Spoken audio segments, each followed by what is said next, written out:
have Minister J. Wright Rouse, an international evangelistic outreach minister.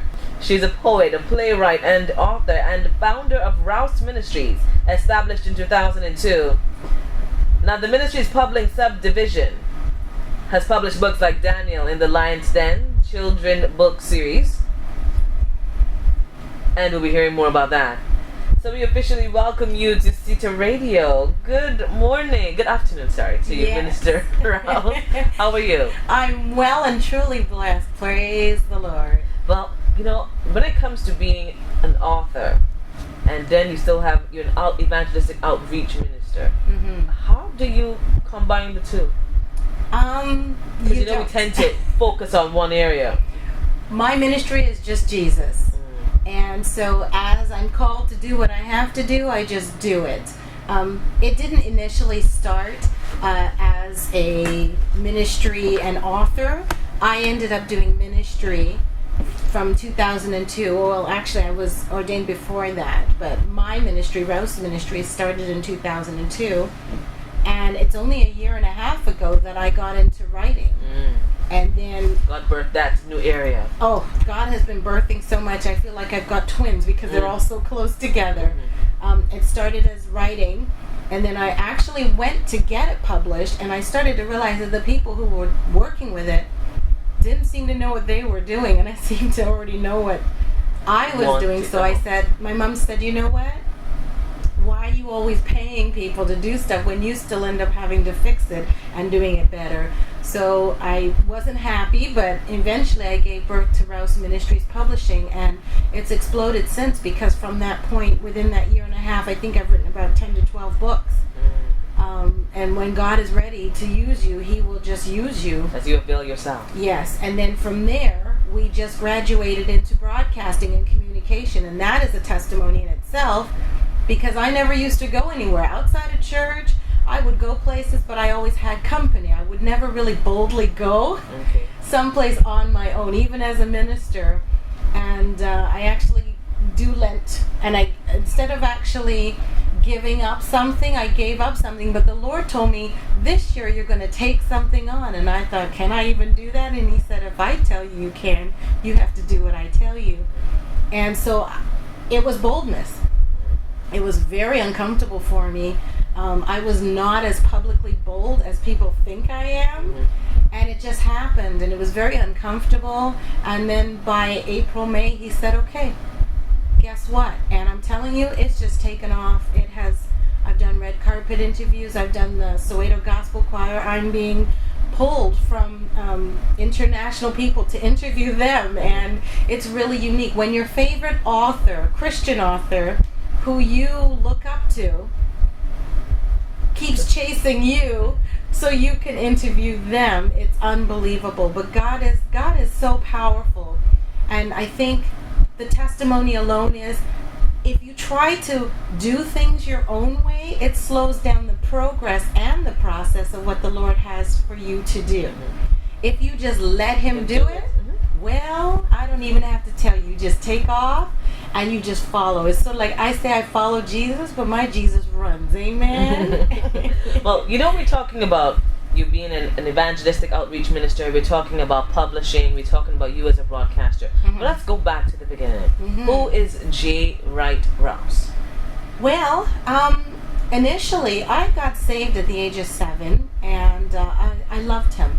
And it's funny because as a former Sunday school and youth pastor and Sunday school teacher, I always say that's where you're planting your biggest seed. And it's almost ironic because we've had to pass classes and children coming here. And I had a Sunday school teacher who I thought was so amazing. And I admired her so much that I thought, if she loves this man named Jesus, then I really need to know who this Jesus man is. And he makes her so loving and kind, he must be good. And so I actually got saved with my cousin, and the two of us, we talked about it, and we went after church and we got saved. And I was very much into church, but when you're young, you need the support, and it was sort of an independent thing we went through on our own. And then, of course, we got into my teenage years, and I try to tell parents, some children, they're curious about the world. They're going to want to spread their wings. We can't stop them. And the more you try to stop them, the more they're going to fight against it. And so I spread my wings and went my merry way and did what I did. I actually came back strong to the Lord because I went through a major crisis where I started going back to church, but I wasn't quite fully there. I knew there was a calling on my life, and I ran. I thought I wasn't prepared to give up everything. I just wanted to do some things. So I would tell people, "Oh, I'm spiritual." And my friends would get mad. They go, "But you're a Christian, no?" And my theory on that was, I can't claim to be a Christian if I'm not living my life like Christ or how He would want me to. So I would tell them I'm spiritual because I knew I loved the Lord and I knew the Lord loved me. And I would follow Him to a point. But I'm sorry, I like to go to the nightclubs, so unless He's prepared to come with me. 1 foot, I had a foot and a half, girl. I had the foot over and I had the rest of the stuff hanging ready to jump. And I finally fully committed to the Lord because I had a child. And it was funny because it was out of wedlock and it was before I got married. And my thing was, the child was not well. And I had a very complicated pregnancy. And then I ended up basically talking to the Lord because I really needed Him. And I told Him that whatever the outcome would be, that I was really sorry. And that I would do whatever He wanted to. And I wouldn't run from what He was calling me to do. And I committed me and my child to Him. And that's when I answered the call. And sadly, my little man Daniel, he only lived for a couple hours, and then he went to go with the Lord. And I remembered that vow that I made to God, and I never gave up. And I mean, I went full time, full blast. Wow. And it's been an amazing ride since. I can tell you, because from there to then you've become an evangelistic outreach minister, a publisher, and now you're here in Barbados. Yes, beautiful Barbados. What are we doing here in Barbados? Well, other than the show and the books, Rouse Ministries Publishing is doing its expansion to the Caribbean, and we're going worldwide, international as well. Some of our children's books, we're actually in the process of translating them from French to French and Spanish. And we were heading, we're going to do Caribbean, and then we're going to do South America and places like that. How is that going so far? Because I know that you do reside in Canada. Yes. And you speak not only English alone. Yes. So you're working and bearing in mind all cultures. Yes. And their languages. There you go. So how do you get it done? How are you trying to transition from Canadian way of life and writing that they understand back to beautiful Barbados and the Caribbean? Well, and what it is, you have to remember the types of books that I do, especially the children's books. Well, they're Christian novels for the adults, and I've got a teen series that I'm coming out with as well.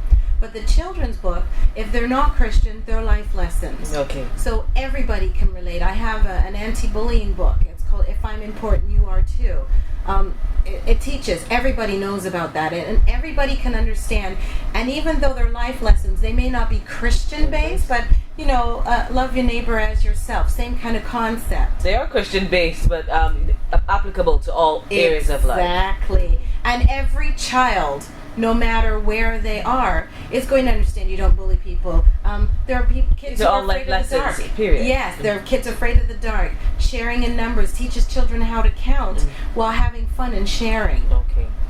So, yeah. So we're here in Barbados, and Rouse Ministries has now decided, we're going to expand into the Caribbean. Yes. How has that been going so far? It's very, very well. The other concept, there's two parts of it. Rouse Ministries Publishing, we're calling it the Caribbean Connection. And what the intention is that we call it exchange of ideas and exchange of words. We don't want to just bring our work and other things that we work with and other authors. We want to take some of your work out, and we want to get it out to North America and to the UK. I know there's so much hidden talent in the islands, and especially in Barbados. I mean, I'm of Bajan descent, and I know the caliber of what's here, and it's unfortunate that sometimes people don't get the opportunity to expend and get it out of the island or even to another island. And that's what we really want to do, and share it. And that's where Rouse Ministries Broadcasting and Communications comes in, because we already broadcast to the world. So it brings more awareness to everybody. And you've got to imagine, if we can bring our books, why can't we move your books too? Do you know what I mean? Yeah. And Working hand in hand. Exactly. Now for some persons who are listening and saying, but I've already had some stuff. I've had this collage of information. I've been writing books in my little notebook. I haven't published. How do you help them get started? Well, publishing there's a myth in publishing. Everybody who has a book and wants to do a book is convinced that everybody's going to like their book because everybody believes they have a story to tell. Not everybody has a story that can sell to everybody. The big international publishers, they don't go around and just say, hey, you've got a book? Okay, we'll pay for it. And that's what people assume.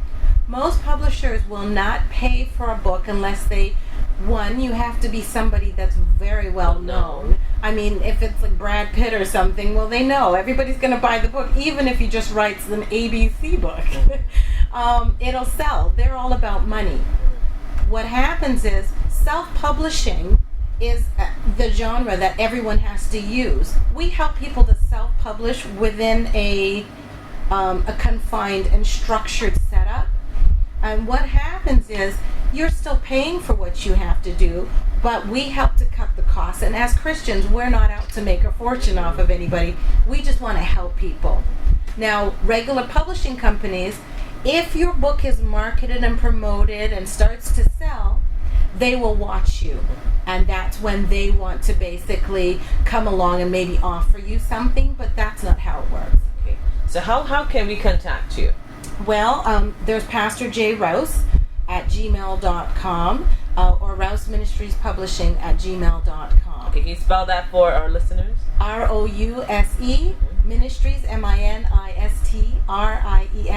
Publishing, PUBLISHING at gmail.com. And we have book signings Saturday morning 10 at Day's Bookstore and 2 to 4 Book Source. That's tomorrow. Okay. And you're also on Facebook?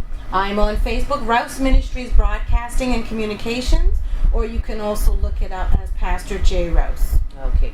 Well, thank you so much for stopping by. No, thank you for having me. You're wonderful. Thank you. And I'm intrigued because I know we have lots of talent. In Barbados, we've had one or two, and I think in the past year, some small events where we try to hone the talent of writers, script writers, whether they are also book writers, get their talent out there and also help them to perfect and and expand on that talent, improve on the areas of grammatical errors, all of that right here in Barbados. So it's good that you've come along, and I'm sure that if any of them are listening, they're saying, here's another avenue to work along with. So check her out, J. Wright Rouse, and as she said, you can look for Rouse Ministries Broadcasting and Communications on Facebook, or Pastor J. Rouse on Facebook, or Pastor J. Rouse at gmail.com. Okay, so for those of you who know you have budding writers, poets, authors, they just have a passion for writing, and you just want to hone that talent to take it to the next level, this is the avenue for you. And they can come and get my books on Saturday. On Saturday. See you at Day's Bookstore. What's the time again? 10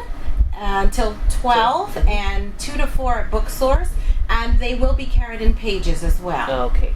All right. Well, thank you so much. Oh, thank you. Thank you again God for staying with us. And of course, wherever you are listening, remember, check her out.